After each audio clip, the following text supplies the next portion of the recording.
The ideas expressed in the following presentations are those of the speakers and do not necessarily reflect the views of ACI or its committees. ACI web sessions are recorded at ACI conventions or other concrete industry events and will be made available for viewing free of charge for 1 week. Thereafter, they will be archived on the ACI website or added to ACI's online CEU program, depending on their content.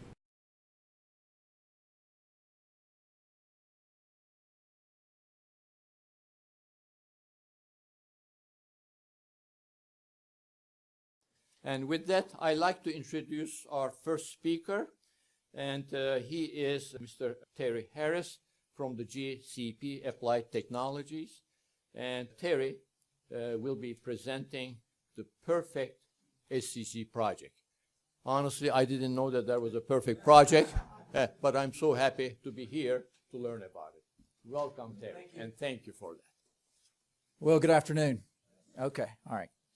When I ask questions, make sure you answer, okay? I'm very sensitive. You will hurt my feelings easily, so make sure you answer my questions. I have brought my smart water, so I'll be prepared to answer questions. It's going to be helpful. And honestly, when I looked at this after ignoring the fact that I was presenting here for some months, I looked at the abstract and I said, holy crap, what was I thinking? And so then I had to make up something about a perfect SCC project. So you may be disappointed, Chelik. So there's two title slides, and this one has the appropriate title for the Perfect SCC Project with some question marks behind it. So just real briefly, let me tell you what I'm trying to do, okay? I went back and said, if there were a Perfect SCC Project, you know, how would we get to that level of perfection?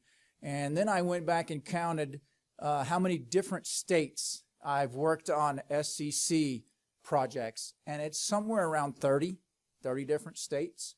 I can tell you that in all of those states, we successfully proportioned an SCC mixture, okay? But then once you get beyond the proportioning and into the placing and delivering and all those things, things become a little more complicated.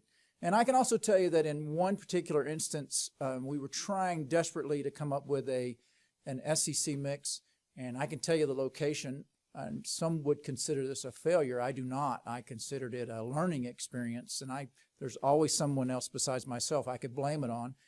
But we were in Wilmington, North Carolina, and can I say that the aggregates were, to use a technical term, they were crappy aggregates. So we tried to develop an SCC mixture, and we used different blends of aggregates, different ratios of sand to coarse, and on paper, we had beautiful gradations. But in reality, when we batched the concrete, it looked really good in the mixer, very robust looking in the mixer. As soon as we put it into a bucket to deliver to a form, it looked horrible. I mean, it just segregated and came apart. And we finally were successful in getting a mix that was stable. The only problem was it had about 1,250 pounds of powder in it to get stable. So we made an SCC mix that worked, but it wasn't really usable, okay? So what I want to do is kind of go through some things just from my experience over 30-some states and 20 years of doing SCC that I think make it possible to have a perfect SCC project. So first of all, here's a definition, and I will tell you that I worked on this, and some of my co-workers worked on this with me, but a project where the SCC mixture meets the project specifications, that's important, right? And by using proper formwork and placement techniques results in a finished product that serves its intended purpose and meets the expectations of the project owner. Now, Chelik, would you consider that a perfect project if you're the owner of the project? Would this meet your definition? He'd be satisfied. I'm so happy now. So I think what we have to do is we have to have realistic expectations for our concrete. And really this applies not just to SCC, but to concrete in general. So we have to have realistic specifications, okay? We have to have realistic expectations for what the concrete's going to look like. Bug hole free is a term that's used often, and I just don't like it. Okay, so don't use the term around me, please. Again, I'm very sensitive. But when you say bug hole free, it depends on who's measuring it. I've seen a lot of really good-looking concrete removed that I thought was great, but it wasn't, quote, bug hole free. The concrete mixture, we have to have realistic expectations about that, and then the placement, okay? And all these things can be problematic, all right? So material-wise, the cement, the powder should meet whatever applicable standards. I don't think there's anything special here we need to meet. The aggregates in general should meet C33, but I don't think they have to.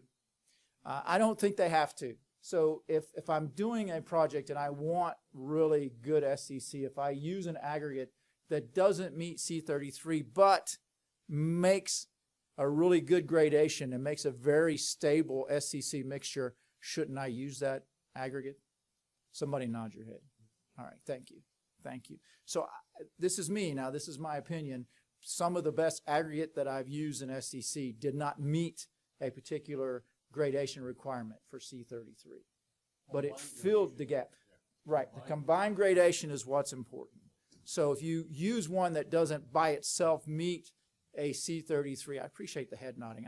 That makes me feel so much better.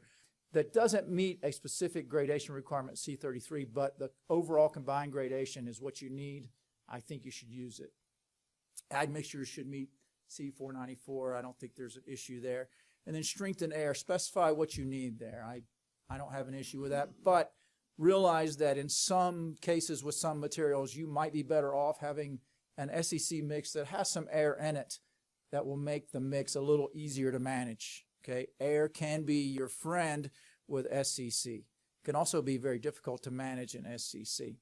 And then the slump flow, and this is where we get in trouble a lot of times. I think probably the biggest issue that I run into is specifying a slump flow that's unnecessary. Okay, don't specify, and I say this somewhere else too, but I'll go ahead and say it here. Don't specify a 30-inch slump flow if a 23 or a 24-inch slump flow will do.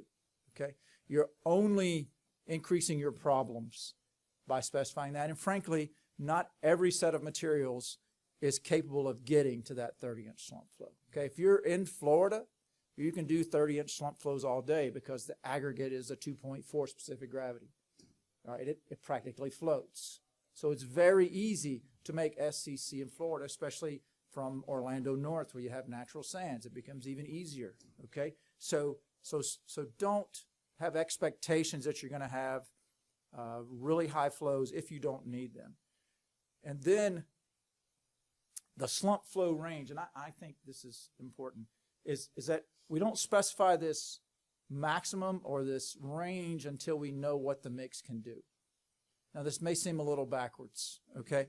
But if you write the specification and send it out and say, I want a 28-inch slump flow with 5 hours of slump life, you're setting yourself up for disappointment. Okay, any specifiers in the room? Anybody? Few will admit it. Okay, so wait until you know what the material is capable of and really what you need for the application. Okay, this again, it may sound backwards, but it really does make sense. And if you specify a range, let's say you specify 25 to 29, how do you know that the 25 is actually going to work? 29 may work fine, but 25 may not be enough to give you what you need in place concrete-wise. Okay? I think VSI is a really annoying test because 5 of us can look at VSI and say 5 different numbers, which would really be impossible unless you're including halves there. But I think in general, a 1 is acceptable, and that's what the book says. Anyway, if you start accepting 2s, I think, again, you're traveling down a road that's going to lead you to difficulties. I know that happens.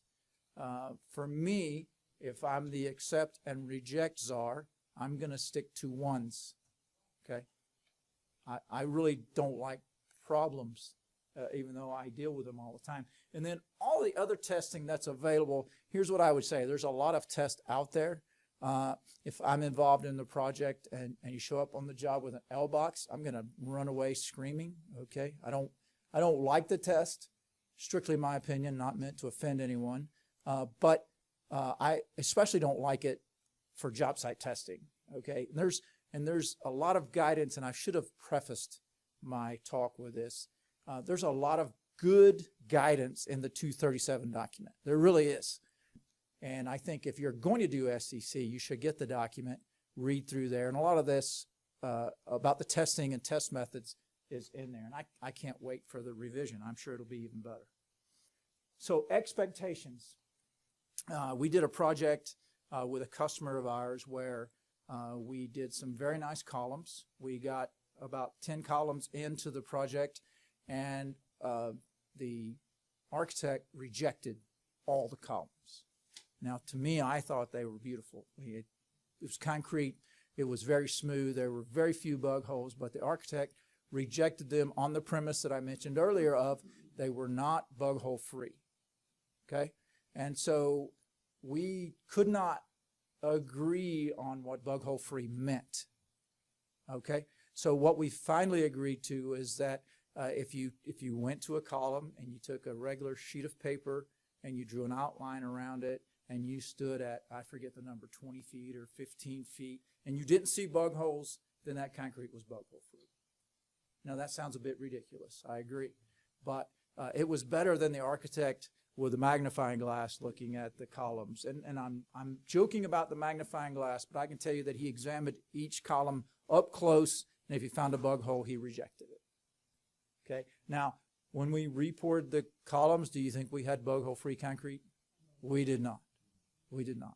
We poured basically the exact same kind of concrete back into that. So I think this discussion about form finish, what we're going to agree on as far as limitations for acceptance is important. And there's a lot of other things that show up. If you use like a plywood form, you're going to see the plywood grain in the SCC. If the carpenter writes the dimensions on that plywood that he's going to cut that plywood to, you're going to see those numbers show up in the concrete for a really nice SCC mixture. So you have to have these discussions up front. It's like a lot of things with concrete. If you discuss it up front, it's information. If you tell someone after the fact, it's an excuse. So just keep that in mind, that upfront discussion about this is important. Specifying and proportion the slump flow, that's really what you need. Okay, that's what we want to do. I can't tell you how many specifications I've seen or job requirements, if you will, that it may not be specified, but it just seems always to be 30-inch slump flow. Okay, you don't need 30-inch slump flow every time. If you do need 30-inch slump flow, then you're going to have to be prepared to do some things to ensure that that 30-inch slump flow is stable and you can produce it consistently. Not the easiest thing in the world to do. Okay, you're at the very upper range. So don't specify that if you don't need it. The other thing that I run into is this: how far can the concrete flow? Okay, it doesn't matter if it's a column, you're not concerned about that. But if it's a wall and someone wants it to flow 60 feet, okay, well, go out 60 feet and check that concrete and see if it has any coarse aggregate in it. Okay, just make sure, because 60 feet's a bit of a stretch. You might do it with some mixes, but let's determine what that number is. And there's nothing wrong, folks, with moving the trimming or moving the pump and inserting it somewhere else. So those things you have to find out in advance. Let's not put ourselves in a bad situation by asking the mix to do more than it's capable of doing. Okay? Passing ability. I have seen some ridiculous rebar spacings. One of the first SCC projects I was involved with was at Tiger Stadium at LSU, and we did a mock-up, and the mock-up went beautifully, but the mock-up only had about 10% of the steel that was actually in place. And this was the nosebleed section. Actually, it was on top of the nosebleed section, so it was the semi-conscious section of the stadium.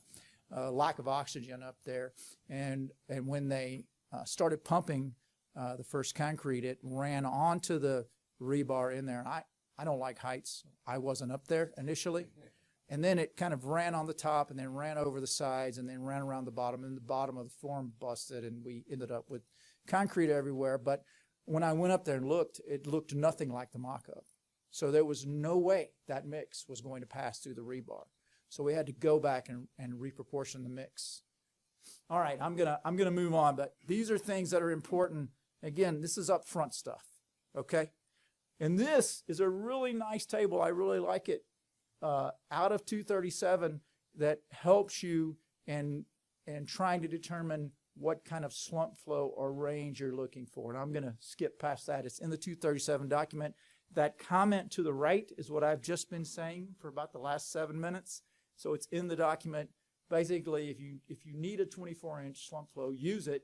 Don't specify a 30. Okay. Proportion for the performance you're looking for before you start proportioning for cost. Okay? So get the performance that you need from the mix, and then you can say if you want to, oh, that's too expensive, I'm not going to do it. That's fine. But don't set yourself a limit of this mix has to cost this much and meet these requirements. Make the mix work first, and then you can go back and look at making some adjustments. And these are all the things that you need to do to get there, okay? And then determine the limitations of the local materials. Okay, so you make a mix in the lab and you have a beautiful 24-inch flow, but if you took that mix to a 26, it just looks terrible. So let's find out where the upper limit of this mix is. Robustness testing, if you want to call it that. So if I add water, what happens to the mix? If I add a little more admixture, what happens to the mix? Okay, more admixture is not always a good answer. Okay, now don't stop using admixture. My kids need to eat. Okay, but more admixture is not necessarily the best answer here. We want enough water and we want the correct amount of admixture. And then in reality, a more robust mixture, so something that's a little easier to manage. At the end of the day, the in-place cost may be less than trying to make a cheap mix and then trying to wrestle that through a project. Okay? Conduct a trial placement, and again, all these things that you're going to do in reality, do them for the mock-up. Okay? Doing a mock-up and pumping the concrete when you're going to use a bucket in reality is a bad plan, or vice versa. So make sure your mock-up matches what you're going to do in reality. And this is my own personal pet peeve right here. So I'm not going to get hung up on that because I might get emotional. But if you have a slump flow range and it's, say, 25 to 29, and you do the mock-up at 29, you really have no idea if 25 is going to work. So do it at the high end and the low end. If you can't do that, then at least do the midpoint. Okay? Let's not fool ourselves and say, okay, I batched this at 29, because you know it's not going to be a 29 every time. It's just not going to happen. QC plans are absolutely necessary, and it's necessary for the contractor and for the ready-mix guy. So for the ready-mix guy, these are all the things that he needs to include. And the load spacing is important because you don't want trucks sitting there, and that's something you got to work out with the contractor. Mixing time, mixing speed, who can reject it, on-site adjustments to the load. All those things are important. You have to include those. Contractor, again, he's got the trial placement, he's got form construction, reuse of the forms. One of the worst things ever was we started a job with used forms and we switched to new forms and the concrete looked totally different. Architect almost lost his mind. This was a job where everything went perfectly in the mix development, okay? Mix looks great. It was obviously very good going into the form because everybody's staring at it. After all this was done, all this work was done, the mix was too expensive, they didn't use it. That's okay. It's okay. But the mix worked. I'm going to skip this one. So here's a project that was in Florida. The columns are just plain gray concrete, but initially they wanted them bug hole free. So we had that discussion up front. This is August in Florida. It's really hot. So the volume of concrete in each of those columns is really small. So an 8-yard truck of SCC was going to sit there for a long time. And then we had problems with Slump Life. And honestly, the producer started this project with the wrong admixture. Okay, so we went back to the lab. We redid the mix. We used some work builder retaining admixtures. We were able to keep it in the truck for 2 hours and maintain slump flow. But the real key to this was the pump. They had a pipe at the end, and it went down to the bottom, not inside the form. And so what was happening is, as they were lowering it, concrete was falling into the form. So the bottom of these things looked terrible. So we developed a gate that slid into this pipe so nothing would fall out. Once we did that, this was Perfect SCC. There's your perfect project. Chelik. Didn't start perfectly. It ended perfectly. It was so hot that I actually had to help the QC manager for the ready mix company get to his truck. And I poured water on his head. It was a great, great day. I'm going to go real quick. These are staining issues that we had to overcome. And this is really the Perfect SCC project. And it's beautiful SCC. And the key to this whole project is they spent $300,000 in mock-ups. Okay? And I'm done right there. Thank you very much. Thank you very much.